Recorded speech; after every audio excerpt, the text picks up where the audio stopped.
안녕하세요. 저는 노인의학 전문의로서 거의 30년 동안 노인에 대한 연구와 치료에 헌신해 왔습니다. 지금 이 영상을 새벽에 보고 계신 분도 계시지요? 혹시 새벽 2시, 3시에 눈이 번쩍 떠서 화장실로 가십니까? 그걸 나이 들어서 당연한 일이라고 넘기고 계신가요? 부디 그 생각은 오늘로 멈춰주세요. 밤에 한 번 깨는 순간 뇌와 심장은 회복의 리듬을 끊어 놓습니다. 그 작은 끊김이 매일 반복되면 혈압의 야간 안정이 흔들리고 아침이 무거워질 수 있습니다. 그리고 가장 얄궂은 사실이 있습니다. 원인은 큰 병이 아니라 매일 저녁 습관 속에 숨어 있는 경우가 아주 많습니다. 저는 진료실에서 이런 어르신들을 정말 많이 만났습니다. 선생님, 저는 물을 많이 마시지도 않는데 왜 밤마다 깨요? 전립선 때문인가요? 방광이 망가진 건가요? 그때 저는 먼저 이렇게 말씀드립니다. 원인을 하나로 단정하지 말고 몸이 보내는 신호를 순서대로 해석해 봅시다. 실제로 한국의 지역사회 남성 노인을 대상으로 한 연구에서도 밤에 2번 이상 소변 때문에 깨는 야간뇨가 매우 흔하게 보고되었습니다. 그리고 한국의 대규모 지역사회 조사 자료를 이용한 연구에서는 야간뇨 빈도가 높을수록 미끄러지거나 넘어질 위험과도 관련이 있었습니다. 그러니 이것은 사소한 불편으로만 볼 일이 아닙니다. 하지만 겁만 주려고 이 영상을 만든 것은 아닙니다. 오늘 저는 어르신의 물 한 잔에 무엇을 언제 어떻게 더하면 도움이 될 수 있는지 아주 현실적으로 알려드리겠습니다. 방광을 진정시키고 신경을 가라앉히고 잠을 더 깊게 만드는데 보조가 될 수 있는 방법입니다. 단 이 방법은 마법이 아닙니다. 몸의 조건에 따라 효과가 다를 수 있고 특히 신장 질환이 있거나 특정 약을 드시는 분은 반드시 주의가 필요합니다. 그 전까지 제가 책임지고 말씀드리겠습니다. 시작하기 전에 한 가지 여쭤봐도 될까요? 지금 어디에서 이 영상을 보고 계시고 그곳은 지금 몇 시입니까? 댓글로 남겨주세요. 저는 어르신들의 목소리를 정말 소중히 읽습니다. 그리고 65 이후에도 밤의 평온을 포기하고 싶지 않으시다면 지금 구독 버튼을 눌러주세요. 다음 영상은 어쩌면 어르신의 밤을 더 조용하게 만드는 결정적인 습관을 알려드릴지도 모릅니다. 자, 이제부터는 왜 밤마다 방광이 먼저 깨어나는지, 몸속에서 실제로 무슨 일이 벌어지는지부터 차근히 보겠습니다. 어르신, 이제부터는 원인을 아주 차분하게 하나씩 짚어보겠습니다. 밤에 깨는 것은 의지의 문제가 아닙니다. 몸이 보내는 생리적인 신호입니다. 진료실에서 저는 자주 이런 질문을 받습니다. 선생님, 저는 잠자기 전에 물도 거의 안 마셔요. 그런데 왜 꼭 새벽에 깨는 걸까요? 그 이유는 대부분 방광 자체보다 몸의 조절 시스템에서 시작됩니다.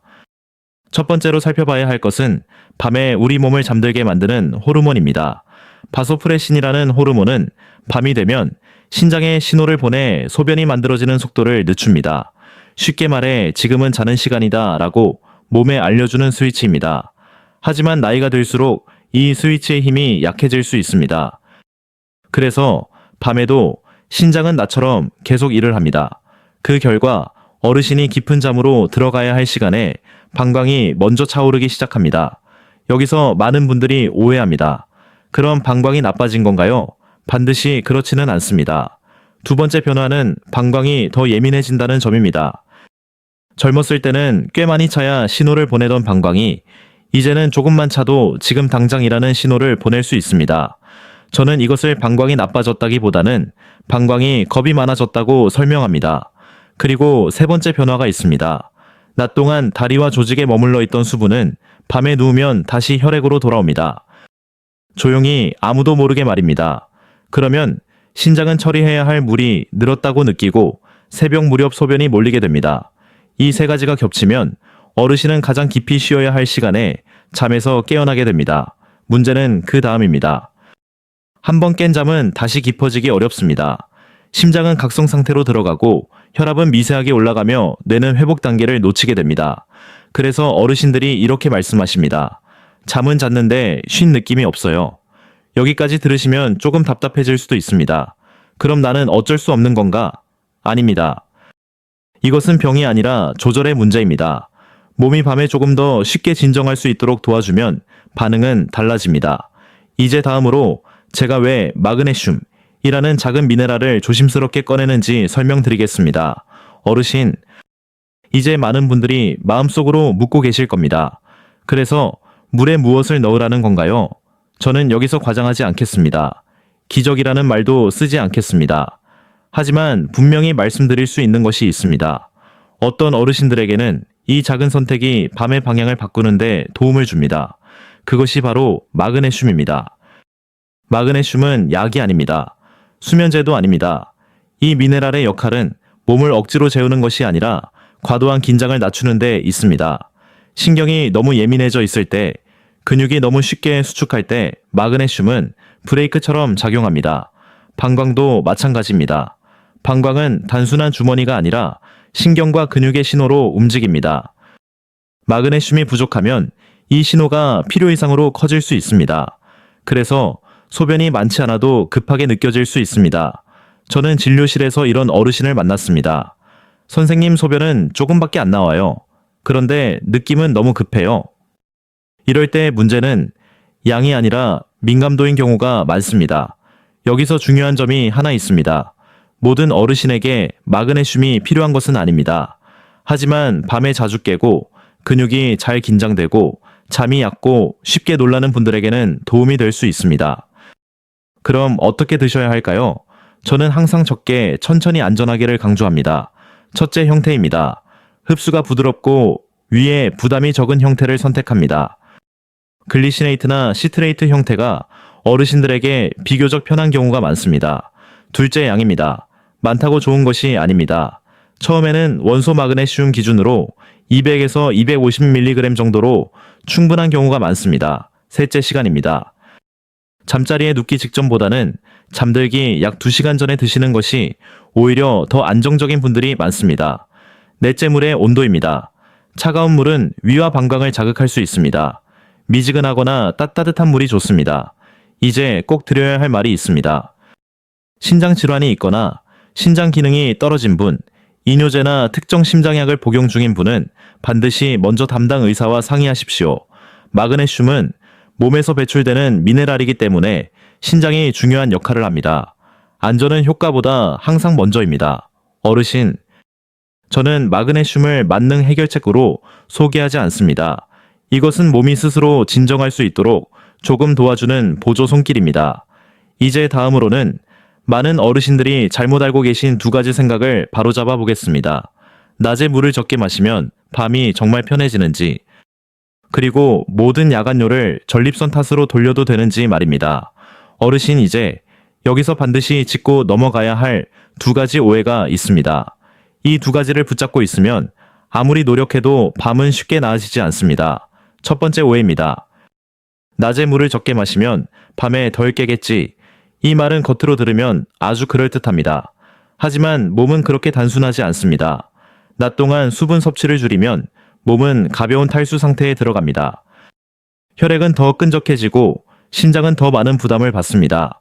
그러면 몸은 밤에 누웠을 때 밀려있던 수분과 노폐물을 한꺼번에 처리하려고 합니다. 그 결과 소변의 양이 줄어드는 대신 신호는 더 예민해질 수 있습니다. 그래서 어떤 어르신은 낮에 물을 줄였는데도 밤에는 더 자주 깨게 됩니다. 저는 진료실에서 이런 말씀을 자주 드립니다. 문제는 물의 양이 아니라 마시는 시간입니다. 아침부터 오후까지 천천히 나누어 마시는 것이 밤의 부담을 줄이는데 훨씬 도움이 됩니다. 저녁이 되면 몸은 이미 수분을 정리할 준비가 되어 있어야 합니다. 이것이 방광을 억지로 참게 하는 방법이 아니라 방광을 편하게 하는 방법입니다. 두 번째 오해입니다. 밤에 자주 깨는 건 다 전립선 때문이야. 특히 남성 어르신들께서 이 생각을 많이 하십니다. 전립선이 하나의 원인이 될 수는 있습니다. 하지만 유일한 원인은 아닙니다. 실제로 전립선이 없는 여성 어르신들도 야간료로 힘들어합니다. 이 말은 무엇을 뜻할까요? 문제가 한 기관에만 있지 않다는 뜻입니다. 신경의 민감도, 호르몬의 리듬 수분의 이동, 그리고 생활 습관이 함께 작용합니다. 전립선 검사에서 큰 문제감이 없다고 들었는데도 밤이 힘들다면 절망하지 마십시오. 아직 조절할 수 있는 부분이 남아있다는 뜻입니다. 어르신, 저는 이 지점에서 아주 중요한 경고를 하나 드립니다. 수면제를 쉽게 의지하지 마십시오. 수면제는 잠드는 데는 도움을 줄 수 있습니다. 하지만 뇌가 회복되는 깊은 잠을 보장해 주지는 않습니다. 오히려 아침에 더 멍해지고 밤에 넘어질 위험을 높이는 경우도 있습니다. 진짜 휴식은 억지로 밀어 넣는 것이 아니라 몸이 스스로 들어가도록 초대하는 것입니다. 그래서 지금까지 제가 말씀드린 모든 것은 하나의 방향을 가리킵니다. 몸을 덜 자극하고 덜 놀라게 하고 조금 더 믿어주는 것. 어르신, 여기까지 함께 오신 분이라면 이미 중요한 사실 하나를 느끼셨을 겁니다. 밤에 깨는 문제는 단순히 방광 하나의 문제가 아니라는 점입니다. 저는 진료실에서 이 말을 자주 꺼냅니다. 몸은 고장 난 게 아닙니다. 이 말을 들으면 많은 어르신들이 조금 놀라십니다. 왜냐하면 오랫동안 스스로를 이렇게 불러왔기 때문입니다. 이제 내 몸은 예전 같지 않아. 여기저기 다 망가졌지. 하지만 저는 의사로서 이 표현에 동의하지 않습니다. 몸은 망가진 것이 아니라 방향을 잃은 상태에 가깝습니다. 젊었을 때 몸은 거의 자동이었습니다. 피곤하면 자연스럽게 졸렸고 밤이 되면 깊이 잠들었습니다. 그런데 나이가 들수록 이 자동 조절 기능이 조금씩 약해집니다. 그 결과 몸은 더 자주 도움을 요청합니다. 밤에 깨는 것도 그 신호 중 하나입니다. 하지만 문제는 우리가 그 신호를 참아야 할 불편으로만 여긴다는 점입니다. 어르신 몸은 말을 합니다. 다만 젊었을 때와 다른 방식으로 말할 뿐입니다. 밤에 깨는 것은 몸이 소리치는 것이 아니라 조심스럽게 두드리는 것입니다. 조금만 더 나를 살펴달라. 저는 야간요로 힘들어하는 어르신들을 볼 때 항상 같은 질문을 던집니다. 언제부터 시작되었나요? 그리고 그 시점을 들여다보면 대개 인생의 변화와 겹칩니다. 은퇴, 배우자의 건강 문제, 혼자 지내기 시작한 시기. 이런 변화는 몸에 큰 스트레스를 줍니다. 낮에는 참고 견디지만 밤이 되면 몸이 먼저 반응합니다. 그래서 저는 잠을 하루의 일부로 보지 않습니다. 잠은 하루 전체의 결과입니다. 낮 동안 얼마나 긴장했는지, 얼마나 마음을 눌렀는지, 얼마나 자신을 돌보지 못했는지 그 모든 것이 밤에 드러납니다. 어르신, 그래서 저는 항상 이렇게 말씀드립니다. 밤을 고치려고만 하지 마세요. 밤은 고칠 대상이 아니라 이해할 대상입니다. 이해가 시작되면 조절이 가능합니다. 그리고 조절은 거창하지 않아도 됩니다. 어르신들이 가장 힘들어하는 것은 해야 할 것이 너무 많다는 느낌입니다. 그래서 저는 진료실에서 절대 한꺼번에 여러 가지를 요구하지 않습니다. 오늘은 이것 하나만 해봅시다. 그렇게 말합니다. 작은 변화 하나가 몸에 안심의 신호를 줍니다. 아, 이번에는 나를 무시하지 않았구나. 이 신뢰가 쌓이면 몸은 조금씩 긴장을 풀기 시작합니다. 야간요도 그 과정에서 서서히 달라질 수 있습니다. 어르신, 여기서 꼭 말씀드리고 싶은 것이 있습니다. 다른 사람과 비교하지 마십시오. 이웃의 잠과 비교하지 마시고 젊었을 때의 나와도 비교하지 마십시오. 지금의 몸은 지금의 방식으로 다뤄야 합니다. 그 사실을 받아들이는 순간 밤은 조금 덜 무서워집니다. 그리고 몸은 비로소 쉬어도 된다는 허락을 받습니다. 다음으로는 제가 실제로 어르신들께 자주 권하는 저녁의 흐름을 이야기처럼 풀어드리겠습니다. 어떻게 하루를 부드럽게 내려놓는지가 밤을 바꾸는지 함께 보시겠습니다. 어르신, 이제부터는 제가 실제로 진료실에서 가장 자주 설명하는 저녁의 흐름을 이야기처럼 들려드리겠습니다. 이것은 이론이 아닙니다. 많은 어르신들이 직접 해보시고 아, 몸이 다르게 반응하네 라고 말씀하신 흐름입니다. 저녁 6시 무렵이 되면 몸은 이미 하루를 정리할 준비를 시작합니다. 문제는 우리가 그 신호를 계속 무시한다는 점입니다. 텔레비전 소리, 밝은 조명, 급한 식사, 몸은 아직 낮이라고 착각하게 됩니다. 그래서 저는 항상 이 질문부터 합니다. 저녁 6시 이후에 몸을 더 자극하고 있지는 않나요? 많은 어르신들이 그제서야 고개를 끄덕이십니다. 저녁은 몸을 깨우는 시간이 아니라 몸을 내려놓는 시간입니다. 해가 지기 시작하면 빛을 조금 낮추는 것만으로도 신경계는 다른 메시지를 받기 시작합니다. 이제 속도를 줄여도 된다. 이 변화는 아주 작지만 누적되면 큽니다. 그리고 저녁 식사입니다. 배를 채우는 시간이 아니라 몸을 무겁게 하지 않는 시간이 되어야 합니다. 늦은 저녁 과한 양. 자극적인 음식은 밤에 고스란히 돌아옵니다. 어르신들이 밤에 답답함을 느끼는 이유 중 아주 많은 부분이 저녁 식사와 연결되어 있습니다. 저는 늘 이렇게 말씀드립니다. 저녁은 하루 중 가장 가벼워야 합니다. 그 다음이 물입니다. 이 부분에서 많은 분들이 긴장하십니다. 선생님, 물을 마시면 밤에 또 깨지 않나요? 그래서 저는 양이 아니라 흐름을 이야기합니다. 아침부터 오후 4시까지 충분히 마셨다면 저녁의 물은 몸을 괴롭히지 않습니다. 오히려 따뜻한 물 한 잔은 신경을 풀어주는 신호가 됩니다. 저녁 6시 반이나 7시쯤 몸이 아직 깨어있을 때 천천히 마시는 것이 중요합니다. 이때 마그네슘을 함께하는 분들도 있습니다. 하지만 저는 늘 강조합니다. 이것은 몸을 재우는 약이 아니라 몸을 안심시키는 도구입니다. 그래서 조급해하지 말라고 말씀드립니다. 마신 직후에 졸리지 않아도 괜찮습니다. 몸은 천천히 반응합니다. 그 다음은 움직임입니다. 저녁에 과하게 움직이는 것도 문제지만 전혀 움직이지 않는 것도 좋지 않습니다. 가벼운 스트레칭, 느린 산책, 이 정도의 움직임은 혈액과 체액이 부드럽게 돌아가도록 도와줍니다. 그 결과 밤에 방광으로 몰리는 부담이 줄어들 수 있습니다. 그리고 아주 중요한 순간이 옵니다. 잠자리에 들기 1시간 전입니다. 이때부터는 몸에게 명확한 메시지를 주어야 합니다. 이제 아무 일도 하지 않아도 된다.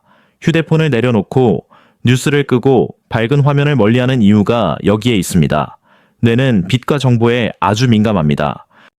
계속 자극을 주면 잠자리에 누워도 뇌는 일을 멈추지 않습니다.